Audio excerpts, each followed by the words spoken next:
English tutorial চ্যানেলে সকলকে স্বাগত জানাই। আজকের এই ছোট্ট ভিডিওতে আমরা যে তিনটে এক্সপ্রেশনের ব্যবহার দেখব সেগুলো হচ্ছে given, given that, given the fact that. তোমরা যারা নিউজ পেপার পড়ো তারা নিশ্চয়ই এই তিনটে এক্সপ্রেশন দেখে থাকবে। ক্লাসটা যদি ভালো লাগে তাহলে ভিডিওটা লাইক আর শেয়ার করে দিও। লং ভিডিওর সাথে সাথে মাঝে মাঝে এই ধরনের ভিডিও আপলোড করার চেষ্টা করব। প্রথমে আমরা দেখে নেব গিভেনের অর্থ কী। গিভেন হচ্ছে পার্টিসিপিয়াল প্রিপোজিশন। কেন পার্টিসিপিয়াল প্রিপোজিশন? দেখো, গিভেন স্ট্রাকচারের দিক থেকে পাস্ট পার্টিসিপল, কিন্তু প্রিপোজিশনের কাজ করে।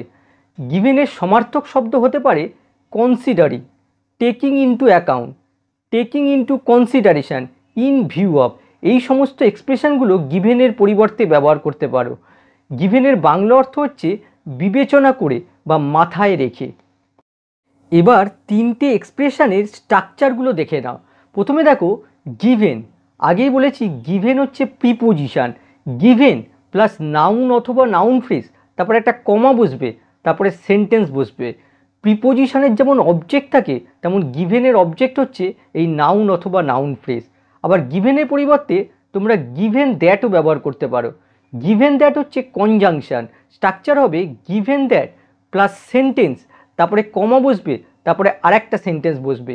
এই দুটো সেন্টেন্সকে জোড়ার কাজ করে এই গিভেন দ্যাট। সুতরাং গিভেন দ্যাটকে আমরা কনজাংশন বলতে পারি। আবার দেখো, গিভেন দ্যাটের জায়গায় তোমরা ব্যবহার করতে পারো given the fact that. Structure হয়ে যাবে given the fact that plus sentence, তারপরে কমা বসবে, তারপরে আরেকটা সেন্টেন্স বসবে। একইভাবে এই দুটো সেন্টেন্সকে জোড়ার কাজ করছে এই গিভেন দ্য ফ্যাক্ট দ্যাট। সুতরাং এই এক্সপ্রেশনটাকে আমরা কনজাংশন বলতে পারি। এক নম্বর বাক্য দেখো, তার অনভিজ্ঞতার কথা মাথায় রেখে বলা যায় সে ভালো খেলেছিল। এই বাক্যটার মানে কি দাঁড়াচ্ছে? যে প্লেয়ারটা অনভিজ্ঞ ছিল, বেশি ম্যাচ খেলার এক্সপিরিয়েন্স ছিল না, সেই অনভিজ্ঞতার কথা মাথায় রেখে বলা যায় সে ভালো পারফরম্যান্স দেখিয়েছিল।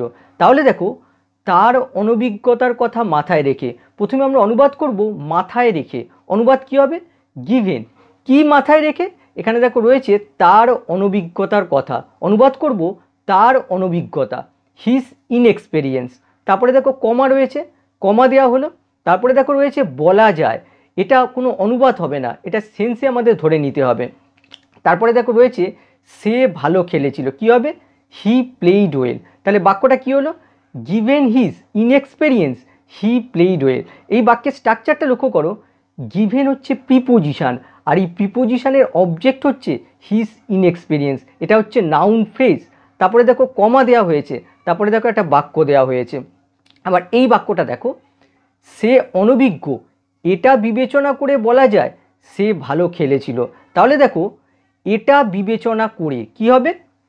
Given that. এই গিভেনের পরিবর্তে এখানে ব্যবহার করা হলো গিভেন দ্যাট। তারপরে দেখো রয়েছে এটা বিবেচনা করে, কি বিবেচনা করে? সে অনভিজ্ঞ। তাহলে কি হবে? He is inexperienced. তারপরে দেখো কমা রয়েছে, কমা দেওয়া হলো, বলা যায়, এটার কোনো অনুবাদ হবে না। তারপরে দেখো রয়েছে সে ভালো খেলেছিল, হি প্লেইড ওয়েল। তাহলে বাক্যটা কি হলো?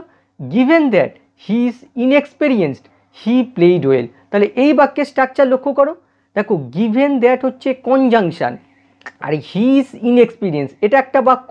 তারপরে দেখো কমা দেওয়া হয়েছে, তারপরে দেখো আরেকটা বাক্য হচ্ছে হি প্লেইড ওয়েল। এই দুটো বাক্যকে জোড়ার কাজ করেছে দেখো গিভেন দ্যাট, এই এক্সপ্রেশনটা। সুতরাং এই এক্সপ্রেশনটাকে আমরা কনজাংশন বলতে পারি। আবার গিভেন দ্যাটের পরিবর্তে তোমরা ব্যবহার করতে পারো given the fact that. Structure একই হবে।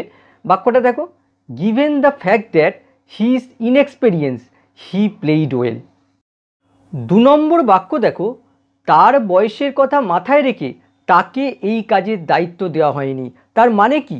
তার বয়স হয়েছিল, সেই বিষয়টা বিবেচনা করে তাকে কাজ দেওয়া হয়নি। তাহলে দেখো, তার বয়সের কথা মাথায় রেখে, প্রথমে আমরা অনুবাদ করব মাথায় রেখে। গিভেন, কি মাথায় রেখে? তার বয়সের কথা, হিজ এজ।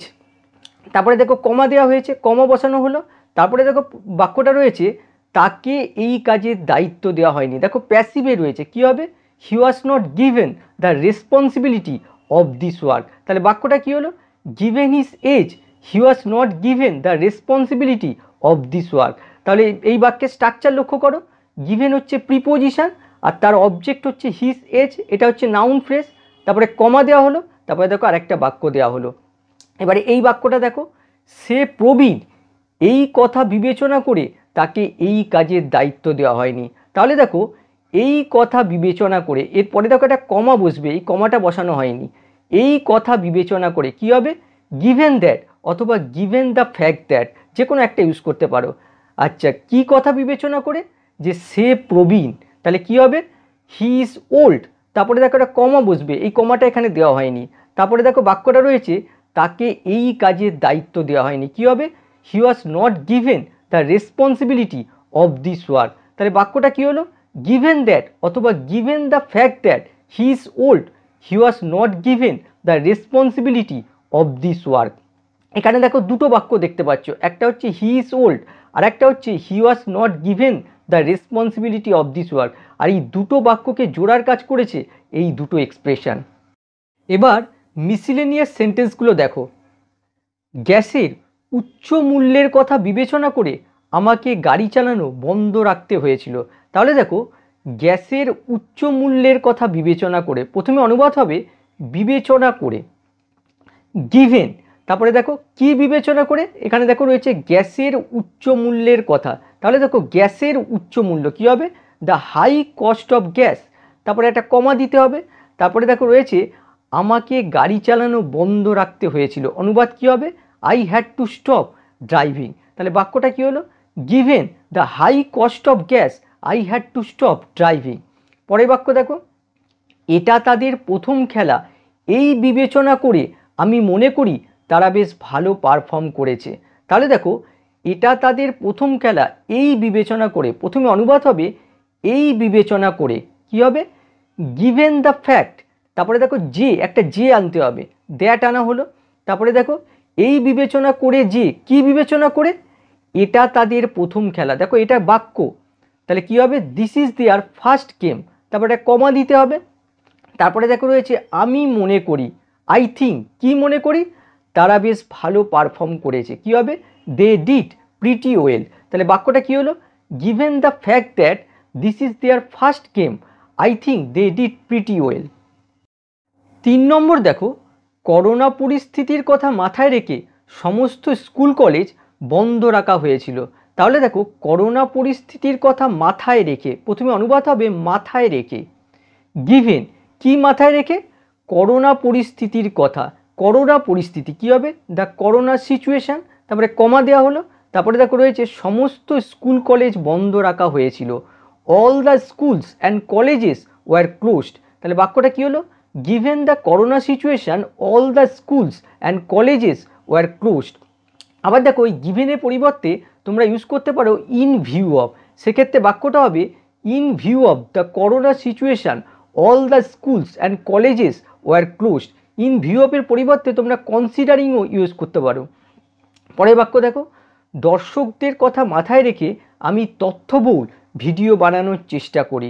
তাহলে দেখো দর্শকদের কথা মাথায় রেখে, প্রথমে অনুবাদ হবে মাথায় রেখে, গিভেন, কি মাথায় রেখে, দর্শকদের কথা, তাহলে দর্শক কী হবে, দ্য অডিয়েন্স, তবে কমা দেওয়া হলো। তারপরে দেখো রয়েছে আমি তথ্যবহুল ভিডিও বানানোর চেষ্টা করি, অনুবাদ কী হবে, I try to make informative videos. বাক্যটা কী হলো, given the audience I try to make informative videos.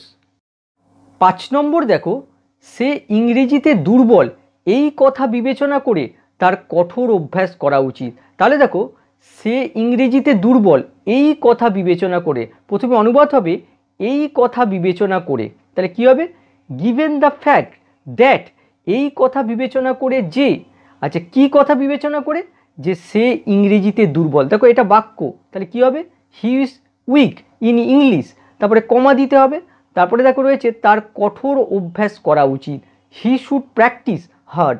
বাক্যটা কি হলো, given the fact that he is weak in English he should practice hard. পরের বাক্য দেখো, খারাপ আবহাওয়ার কথা বিবেচনা করে ম্যাচটা আগামীকাল অনুষ্ঠিত হওয়ার সিদ্ধান্ত নেওয়া হয়েছিল। তাহলে দেখো খারাপ আবহাওয়ার কথা বিবেচনা করে, প্রথমে অনুবাদ হবে বিবেচনা করে, গিভেন, আচ্ছা কি বিবেচনা করে, এখানে দেখো রয়েছে খারাপ আবহাওয়ার কথা, তাহলে দেখো খারাপ আবহাওয়া, দ্য ব্যাড ওয়েদার, তারপরে কমা রয়েছে, তারপরে দেখো রয়েছে ম্যাচটা আগামীকাল অনুষ্ঠিত হওয়ার সিদ্ধান্ত নেওয়া হয়েছিল। কী হবে? The match was decided to be held tomorrow. বাক্যটা কী হলো? Given the bad whether the match was decided to be held tomorrow.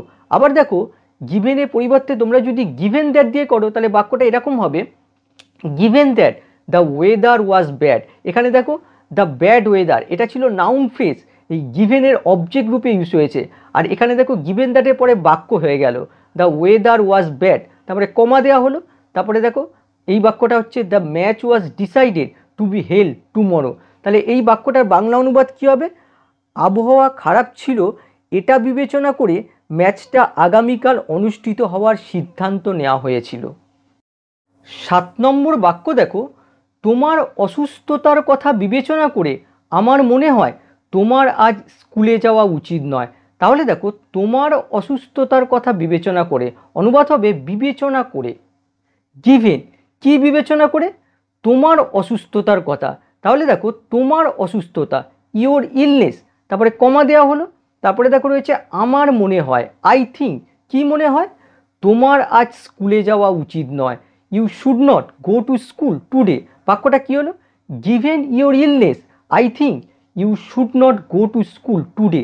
এবারে এই বাক্যটা দেখো একই ধরনের বাক্য, তুমি অসুস্থ এই বিবেচনা করে তোমার আজ স্কুলে যাওয়া উচিত নয়। তাহলে দেখো এই বিবেচনা করে গিভেন দ্যাট অথবা গিভেন দ্য ফ্যাক্ট দ্যাট, এই বিবেচনা করে যে, কি বিবেচনা করে? যে তুমি অসুস্থ, ইউ আর ইল, তারপরে কমা দেওয়া হলো, তারপরে দেখো রয়েছে তোমার আজ স্কুলে যাওয়া উচিত নয়। কি হবে? You should not go to school today. বাক্যটা কী হলো? গিভেন দ্যাট অথবা given the fact that you are ill you should not go to school today. আশা করছি ভিডিওটা তোমরা এনজয় করেছো। আবার নেক্সট ক্লাসে অন্য কোনো টপিক নিয়ে আসবো। বাই।